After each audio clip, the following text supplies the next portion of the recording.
Madame, Monsieur, bonsoir, bienvenue dans ce journal. Voici ce qui domine l'actualité. Air Côte d'Ivoire encore plus haut dans le ciel. La compagnie nationale acquiert un Airbus A320 Neo. C'est le troisième d'une série d'appareils qui s'inscrit dans un projet de renforcement de sa flotte. Les autorités ivoiriennes soutiennent ce plan de développement de Air Côte d'Ivoire. Le nouvel avion a atterri jeudi dernier. Il faut de la responsabilité individuelle et collective dans la lutte contre la Covid-19. Une interpellation du ministère de la Santé. Le nombre de nouveaux cas ne baisse pas. 3213 enregistrés du 1er au 18 février. Face à cette progression de la maladie, les autorités sanitaires insistent sur le respect des mesures barrières. Traçage de la route de l'esclave en Côte d'Ivoire, la ministre de la Culture, Raymond Goudou Kofi, lance la deuxième phase de ce projet. Il s'agira de faire des études historiques, archéologiques et du patrimoine. Initiée par l'UNESCO, cette étape vise à étendre les recherches dans l'Agné-Bitiassa et le Lodjibois. Et puis la Russie a annoncé ce samedi avoir détecté le premier cas de transmission à l'être humain de la grippe aviaire. Le pays a informé l'Organisation mondiale de la santé. Ce virus a été détecté chez 7 personnes contaminées dans une usine de volailles dans le sud. C'est la fête la plus importante pour les Chinois, le Nouvel An, célébré selon le calendrier lunaire le 12 février dernier. Ainsi, l'année du rat s'est éclipsée pour que vive celle du bœuf 2021, tout un symbole d'organisation de son temps que nous allons comprendre dans ce journal, puisque l'invité de la page Culture, c'est M. Wang Li, l'ambassadeur de la République populaire de Chine en Côte d'Ivoire. Monsieur l'ambassadeur, bonsoir. Bonsoir, Monsieur le Pali. Nous entrons dans une nouvelle année, alors que 2020, on le sait, a été marqué par la Covid-19. 2021 commence. Comment vous appréhendez cette nouvelle année, l'année du bœuf? Je souhaite que l'année du bœuf sera une année prospère et de paix. Et je souhaite que la pandémie de Covid-19 sera convaincue dans le meilleur délai.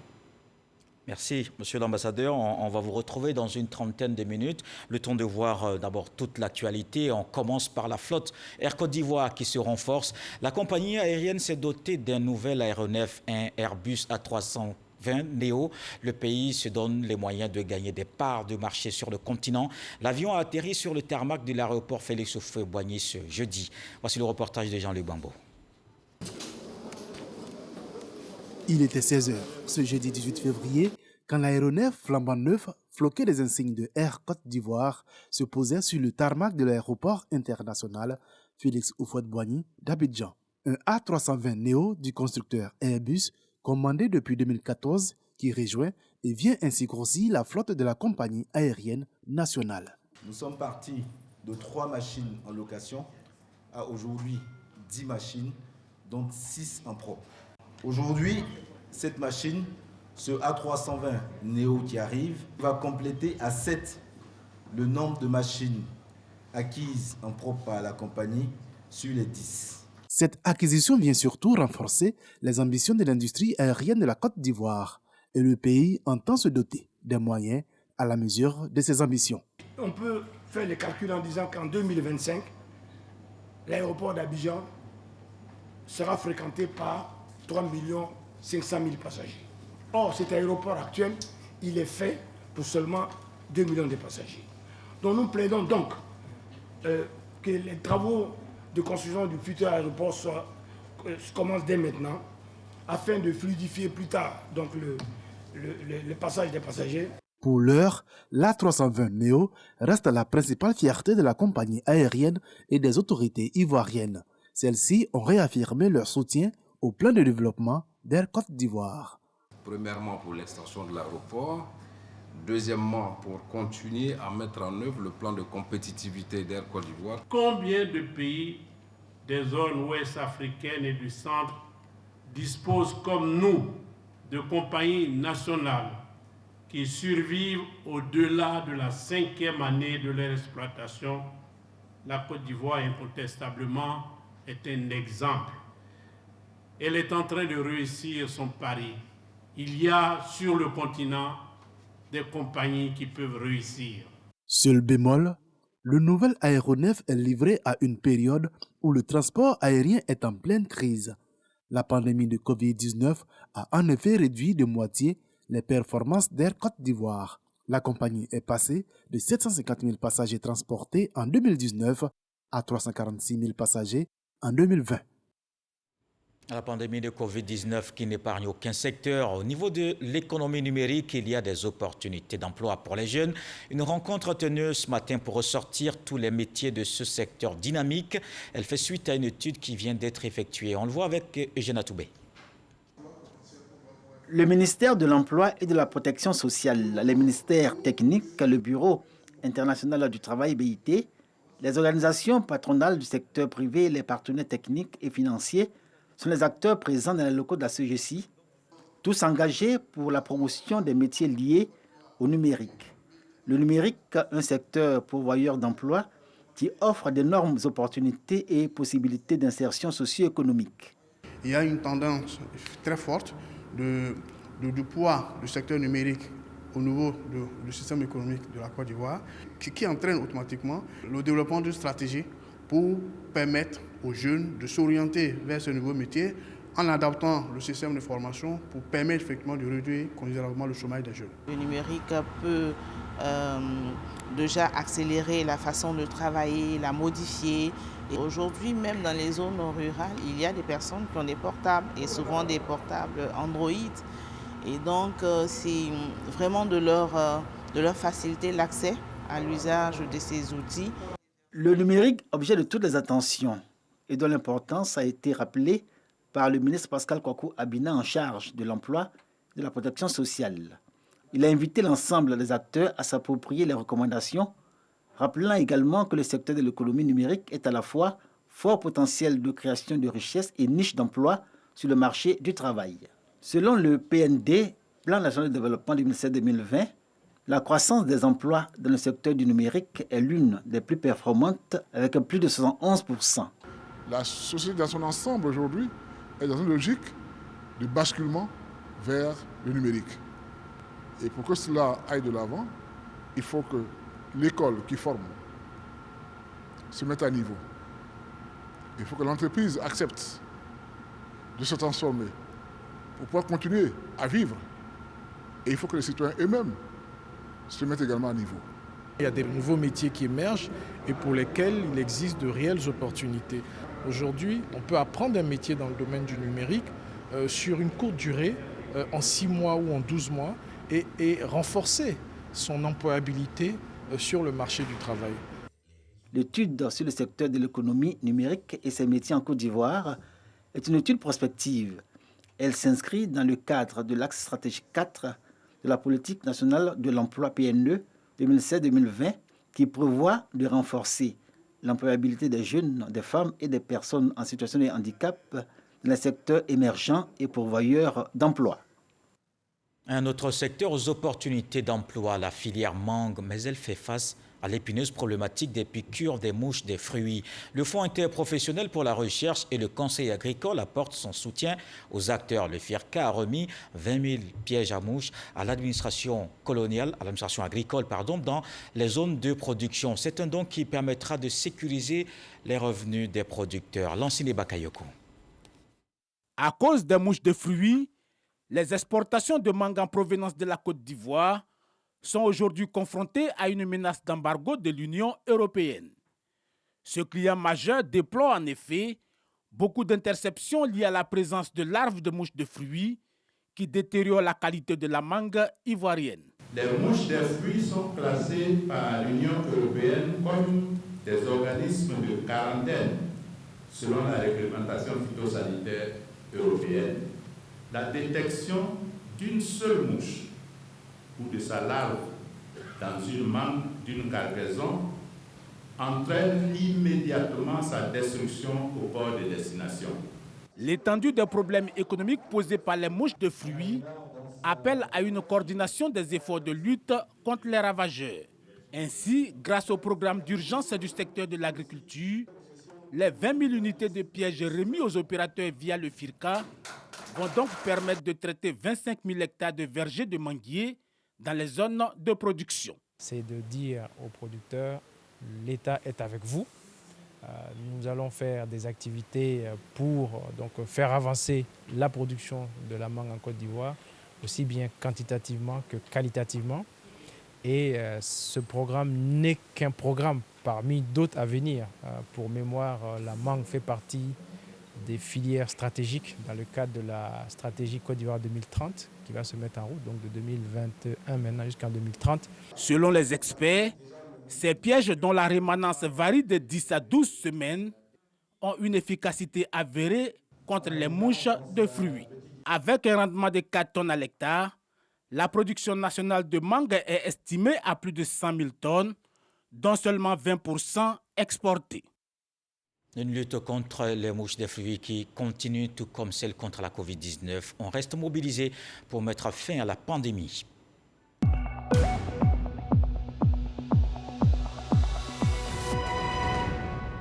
Le nombre de nouveaux cas ne baisse pas et reste au contraire élevé. Du 1er au 18 février, les autorités sanitaires ont enregistré 3213 nouveaux cas positifs. Le virus progresse dans nos différents lieux de vie et dans les communautés. Voilà qui inquiète. Alors le ministère de la Santé interpelle dans ce reportage de Salima Toudia. Du 1er au 9 février, 1676 nouveaux cas notifiés et 1538 de plus du 10 au 18 février, soit 3213 nouveaux cas positifs de Covid-19. Les chiffres ne sont toujours pas à une phase descendante.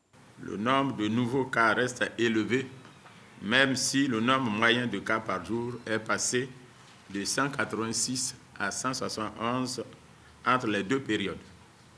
L'épidémie n'est pas encore dans une phase descendante, malgré le taux moyen de positivité qui est passé de 6,9 à 6%. Le nombre de décès est toujours aussi important, malgré tous les efforts faits par les services de prise en charge. Il est en hausse sur cette dernière période. Les décès concernent tous les types de patients, avec ou sans comorbidité. Le ministre invite à une prise de responsabilité individuelle et collective face à l'épidémie de Covid-19 à laquelle s'ajoute celle du virus Ebola en Guinée, pays frontalier du côté de l'Ouest. Pour réduire ce risque de propagation transfrontalière de la maladie à virus Ebola, le ministère de la Santé et de l'Hygiène publique, après avoir réactivé le centre des opérations d'urgence de santé publique, a dépêché une équipe dans la région du Tonkouy afin de faire l'évaluation de la situation. Les différents préfets de la région du Tonkouy ont activé leur comité départemental de lutte contre les épidémies, avec pour conséquence la réactivation des comités de vigilance sanitaire des villages des localités transfrontalières. Toutes les directions régionales de la santé et de l'hygiène publique, surtout dans les zones frontalières de Mans, de Guiglo, d'Odiéné et de San Pedro, ont été mises en mission afin de renforcer la surveillance à base communautaire pour la détection rapide des cas suspects de maladies à virus Ebola. Les mesures barrières déjà en vigueur dans le cadre de la lutte contre la Covid-19 sont également valables pour la lutte contre Ebola. On note aussi cette menace sanitaire en Russie. La Russie a annoncé ce samedi avoir détecté le premier cas de transmission à l'être humain de la souche H5N8 de la grippe aviaire. Le pays indique avoir informé l'Organisation mondiale de la santé. Ce virus a été détecté chez cette personne contaminée dans une usine de volailles du Sud. Une épidémie de grippe aviaire a touché les animaux en décembre 2020 dans cette localité. Les malades se sentent bien et n'ont pas de complications, rassure l'agence sanitaire russe, et d'ajouter des mesures ont été rapidement prises pour contrôler la situation dans ce foyer d'infection. Ici en Côte d'Ivoire, la ministre de la Solidarité continue ses actions de renforcement de la cohésion sociale. Mariate Koné a pris part ce samedi à la mosquée de Williamsville à une cérémonie de lecture du Coran. Elle encourage les fidèles musulmans à cultiver le vivre ensemble pour garantir la paix. Abou Sanogo. Paix et cohésion. Ce sont les maîtres mots de cette première édition de la lecture du noble Coran initiée par les fidèles musulmans ressortissants de la région de la Bagoué et vivant dans la commune d'Adjamé. Il s'agit pour les organisateurs de prendre une part active dans la construction de la paix en Côte d'Ivoire en s'appuyant sur l'une des valeurs cardinales de l'islam, l'amour. Dieu est en début de toutes choses, Dieu est à la fin de toutes choses. En confiant le destin de ces élections, en confiant le destin à Dieu, tout va se régler. Cause pour laquelle nous avons initié cette lecture coranique à la veille de ces élections, pour qu'il y ait la paix. Chargé de la lecture coranique et de la prédication, Amadou Dambélé, troisième imam adjoint de la grande mosquée de Williamsville. Il a prié pour des législatives apaisées et pour l'union des filles et fils de la région de la Bagoé. Une prière qui cadre bien avec les aspirations du professeur Maria Toukoni, ministre de la Solidarité, de la Cohésion sociale et de la lutte contre la pauvreté, marraine de la cérémonie.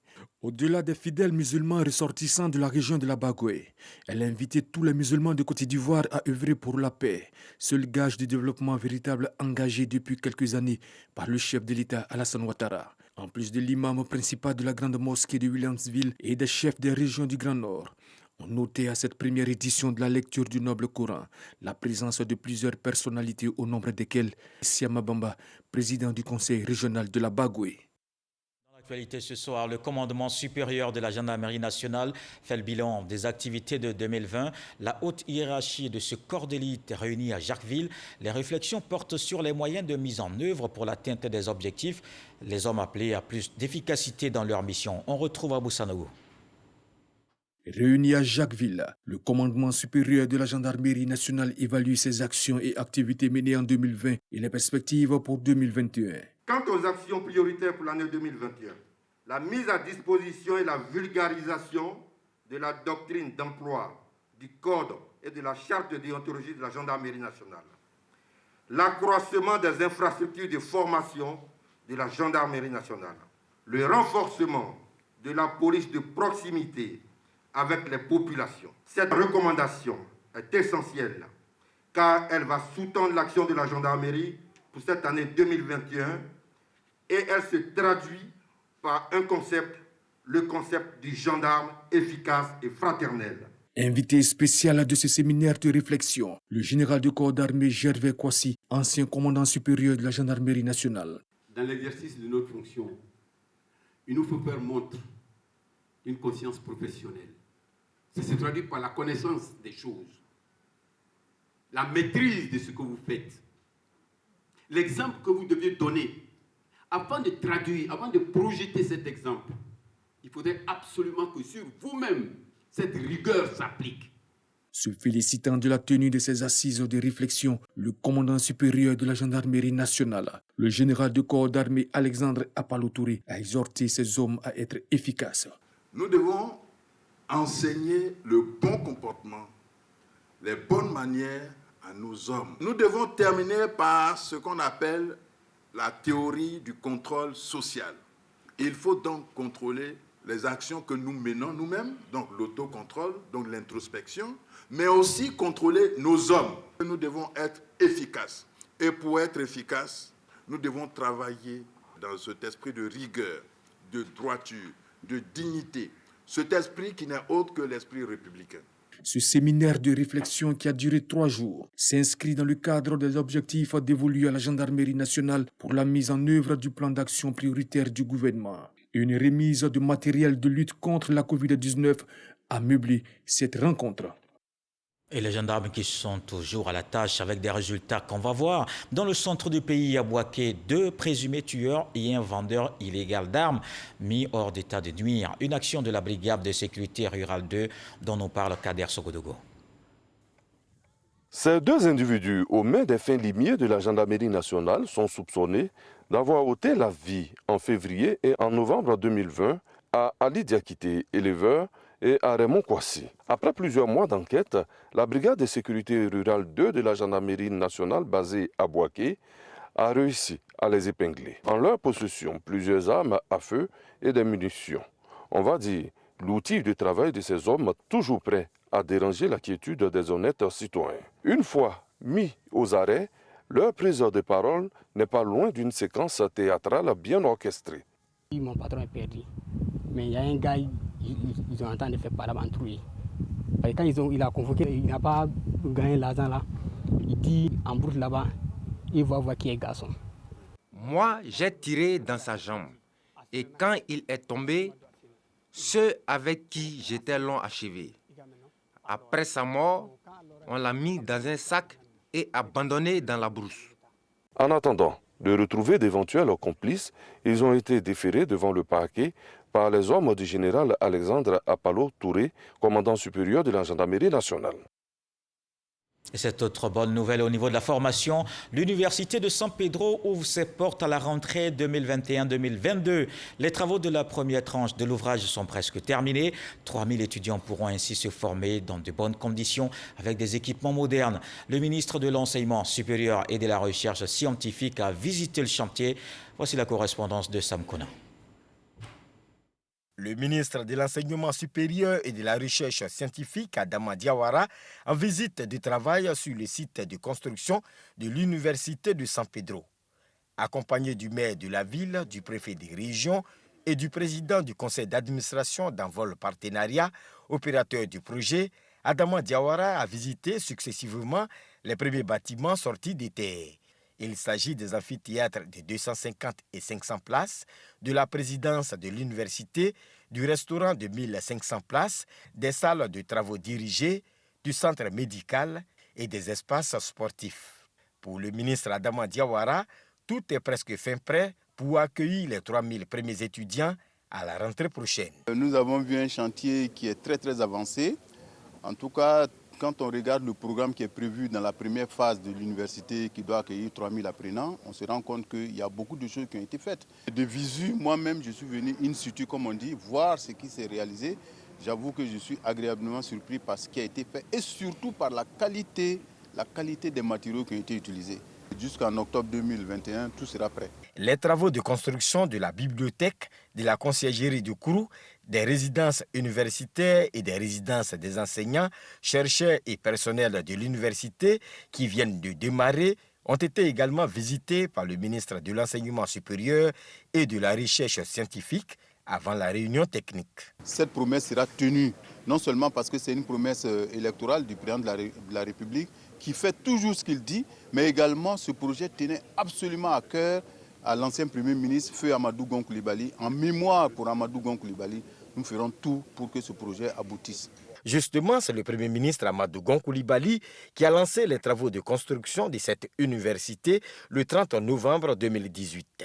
Prévue pour être bâtie sur une superficie de 302 hectares, l'université de San Pedro accueillera à terme 20 000 étudiants qui suivront une formation en sciences de la mer, construction navale, agriculture, agro-industrie, bâtiments, travaux publics, logistique, tourisme et ressources halieutiques. C'est une compétition qui prône des valeurs et des expériences dans le domaine droit et économie.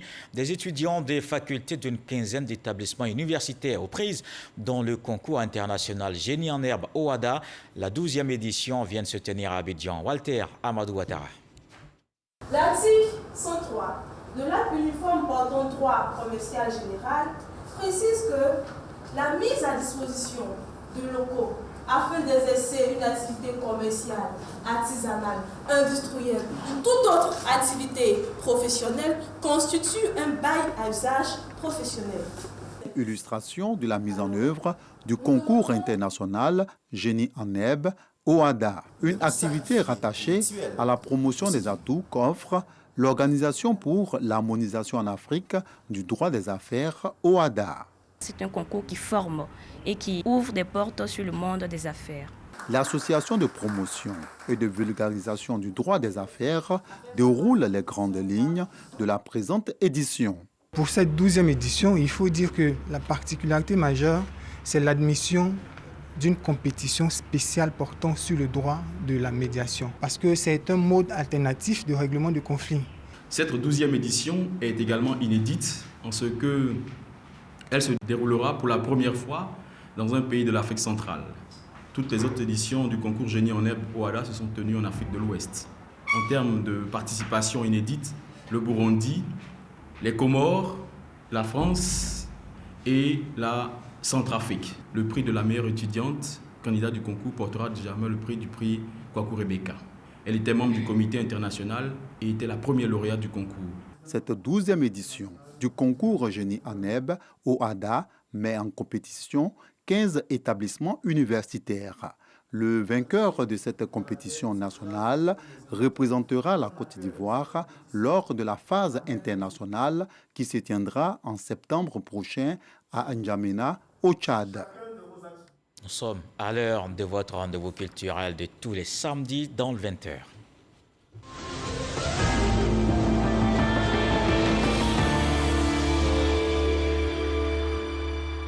Issa Tchodon nous emmène sur la route de l'esclave. La ministre de la Culture, Raymond Goudou Kofi, lance la deuxième phase des études de ce projet. Elle vise à étendre les recherches dans la Niébi-Tiassa et le Lodjibois. Briser le silence sur la traite négrière et l'esclavage qui ont impliqué tous les continents et provoqué des bouleversements considérables. C'est le sens de la mise en œuvre du projet de la route de l'esclave. Résistance, liberté, héritage, initié par l'UNESCO en 1994 au Bénin. En 2017, la Côte d'Ivoire adhère au projet. Après le lancement de la première phase, qui a consisté à voir la faisabilité de cette route, le ministère de la Culture et de la Francophonie lance la deuxième phase. C'est une étude qui s'est élargie pour essayer de voir quelles sont les zones de provenance des routes qui mènent vers Cap-Lao. Parce que vous savez que même à Sassandra, qui est un port négrier aussi, mais il y a une connexion avec Cap-Lao. Il y a des navires qui stationnent à Cap-Lao et qui envoient des canaux récoltés des captifs le long de la côte jusqu'à Sassandra.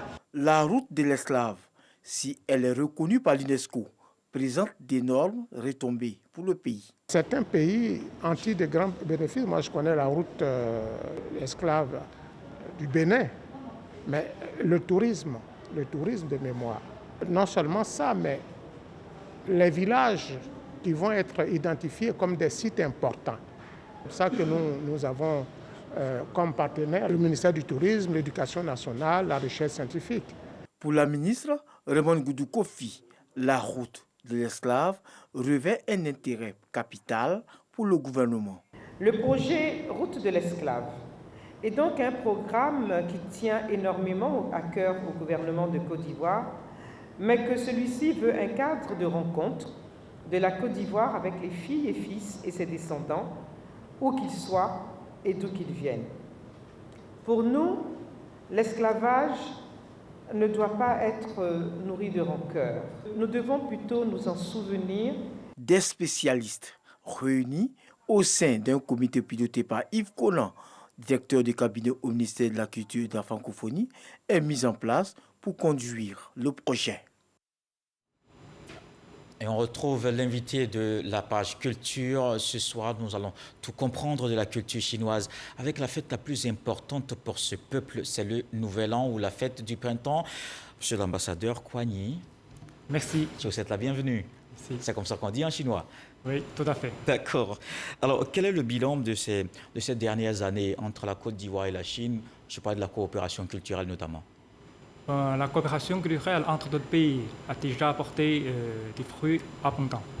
Nous avons le palais de la culture à Trècheville et nous avons décidé de créer des centres culturels dans nos deux pays.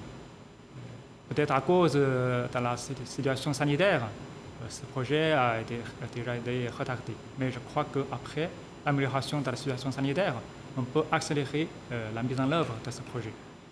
Et nous avons également des visites respectives des groupes artistiques chaque année.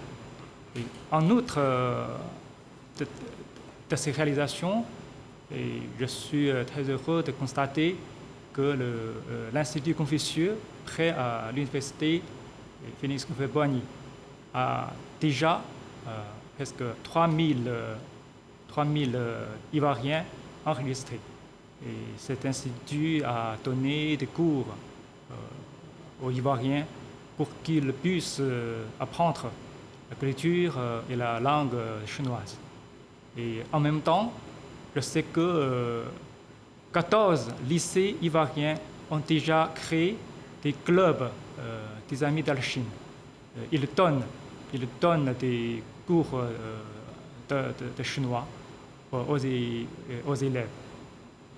Alors, en termes d'infrastructures, vous l'avez dit à l'instant, il est peut-être prévu des constructions d'autres infrastructures, notamment des salles pour la prestation des artistes en dehors du palais de la culture. salle de... Des spectacles en dehors du Palais de la Culture, dans le cadre de la coopération? Jusqu'à aujourd'hui, pas encore. Mais nous avons le plan de, comme je vous ai dit, nous avons le plan de créer des centres culturels. Je crois que cela contribuera à la connaissance mutuelle entre les peuples de notre pays. D'accord. Alors, depuis le 12 février dernier, on sait, la Chine est dans une nouvelle année. C'est l'année du bœuf, puisque celle durant 2020 est achevée. Quand la Chine organise son temps, on va donc suivre cet élément de Serge Coléa et on se retrouve. La culture chinoise s'exprime à l'occasion du Nouvel An chinois, ou si vous préférez, la fête du printemps. Les groupes artistiques venus de Chine exportent les rythmes, chants et traditions.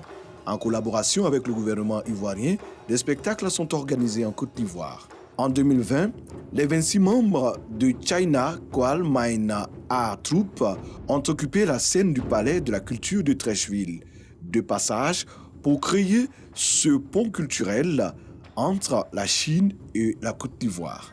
La musique, la danse, le chant ont meublé ces événements. Une tribune de brassage qui intensifie les liens culturels entre Ivoiriens et Chinois. Grâce à ces représentations, la population ivoirienne connaît mieux la culture chinoise. Le Nouvel An chinois est la fête la plus importante pour les Chinois. Ce 20 février est le 9e jour du calendrier lunaire du Nouvel An chinois. Et l'année 2021 donc a démarré, l'année du bœuf. Que nous réserve, monsieur l'ambassadeur, cette année du bœuf? Bon, vous savez que le bœuf est un animal qui est aimé beaucoup par les Chinois. Le bœuf, c'est un symbole de diligence, de honnêteté et de fortune. Et donc c'est vraiment un animal que les Chinois aiment beaucoup. Alors, si on doit célébrer, par exemple, une fête de Nouvel An en Chine dans la pure tradition chinoise, comment ça se passe? Bon, vous savez que la fête du printemps est la fête traditionnelle la plus importante pour les Chinois. Donc, quand la fête du printemps approche, et presque tous les Chinois, où qu'ils soient, même à l'étranger, rentrent chez ses parents. Et le soir de la réveillon, tous les membres dans la grande famille se sont réunis pour passer un repas copieux. Et les enfants, c'est surtout les enfants qui sont les plus importants, parce que leurs parents vont donner des sachets de papier rouge aux enfants. Qu'est-ce que ça veut dire le sachet de papier rouge? Ça veut dire les parents mettent un peu d'argent dans une petite enveloppe. Oui. Ça, c'est la raison pour laquelle que les enfants sont les plus contents. Ah, d'accord. Alors, mais la Covid-19, on le sait, a bousculé les festivités. Sinon, les années antérieures, c'est avec une belle célébration, notamment en Côte d'Ivoire, au Palais de la Culture. Mais comment la communauté chinoise a célébré cette année, ici notamment? Cette année, à cause de l'influence de Covid-19, la célébration se fait plutôt en ligne. Comme vous avez vu, les émissions spéciales qui ont été diffusées par RTI en collaboration la CGTN, une émission spéciale, la fête du printemps ici et ailleurs. Ça a présenté comment les populations, comment les ressortissants chinois à l'étranger célèbrent la fête du printemps. Et l'ambassade de Chine a mis à la disposition à la RDI 3 performances artistiques. Il comprend la danse, la musique et l'acrobatie. Alors, justement, parlant de ces particularités, c'est quoi la particularité de ces artistes, de ces troupes que l'ambassade a proposées? Par exemple, il y a un théâtre sur lequel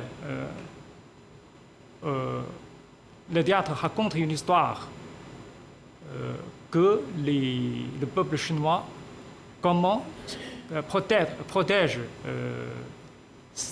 la fleuve mer, ça veut dire la fleuve jaune de la Chine. C'est plutôt un théâtre qui concerne la protection de l'environnement. D'accord, mais il y avait aussi la danse ensuite. Oui, la danse traditionnelle chinoise. Mais aussi l'acrobatie. Où on voit peut-être des pas de ce qu'on pourrait appeler le karaté, comment on voit, nous. Oui. Donc, j'espère que ces performances artistiques seront diffusées très prochainement par RTI1. D'accord, très bien. Alors, l'année 2020, c'était l'année du rat. 2021, c'est l'année du bœuf. Il y a eu bien d'autres bêtes qui ont été déjà annoncées, qui sont déjà passées. Pourquoi la Chine identifie ces années par rapport aux animaux? Il y a beaucoup d'arguments.